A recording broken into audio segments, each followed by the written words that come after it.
You've got some really important news for us. Right. So the United Nations did declare February 17th to be World Tourism Resilience Day at the instance of Jamaica and the resolution which we had adopted. And the good news, of course, in that is that 94 countries subscribed to the adoption. So the observation will now be in Jamaica, in Montego Bay, at the Montego Bay Convention Center on February 17th.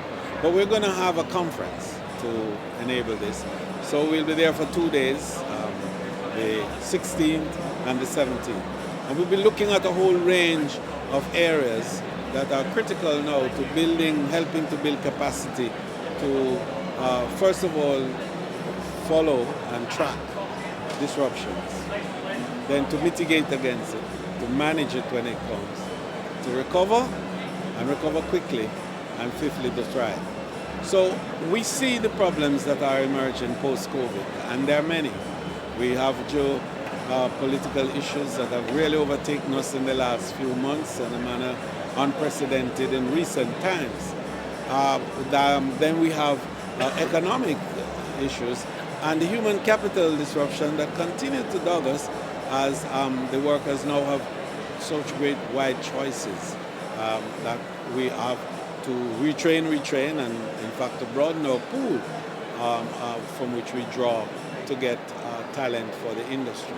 So the Resilience Day will give us an opportunity to reflect on some of these things, to look at what has happened in the last few years since the pandemic, and to look a little ahead to see, okay, what are the possible future disruptions that we are going to have, and how can we develop tools to relate to it. We consider our women and young people who are vital to the industry and who are highly vulnerable too in all of this. So we're going to talk a little bit about that. We're going to talk about women, resilient women in tourism.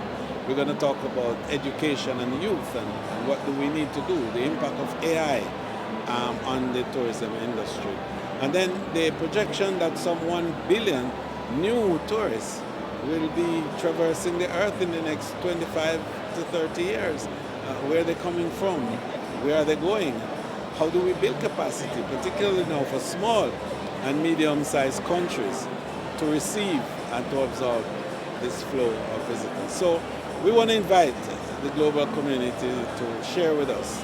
There are different parts of the world that resilience events will be taking place.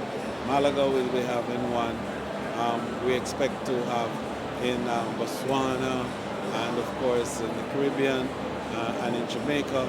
And we're talking to our friends in Australia about the possibility of one. So let me use this opportunity to invite countries to pause for the day and think, reflect on what, and indeed establish conferences and discourses on resilience, because building new ideas and the ability to convert these ideas is what's going to cause us to be innovative and to create nimbleness and adaptiveness to respond to these crises when they come. I'm looking forward then to see you all in Jamaica. Those of you who can't make it, be online, because we will be streaming live across the world, and breaking news will be there to help with the story. Finally, we have established a special award now for resilience, and we've been looking at countries based on a set of criteria to determine those who have measured up to building that capacity to be more resilient. And there are a number of countries that have come to mind, and so we're looking forward to making the award, and the World Travel Awards is the big partner in this.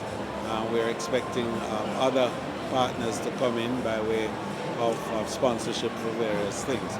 So we think that the whole resilience movement is now timely, that the world has to recognize that to be sustainable, we must firstly be resilient.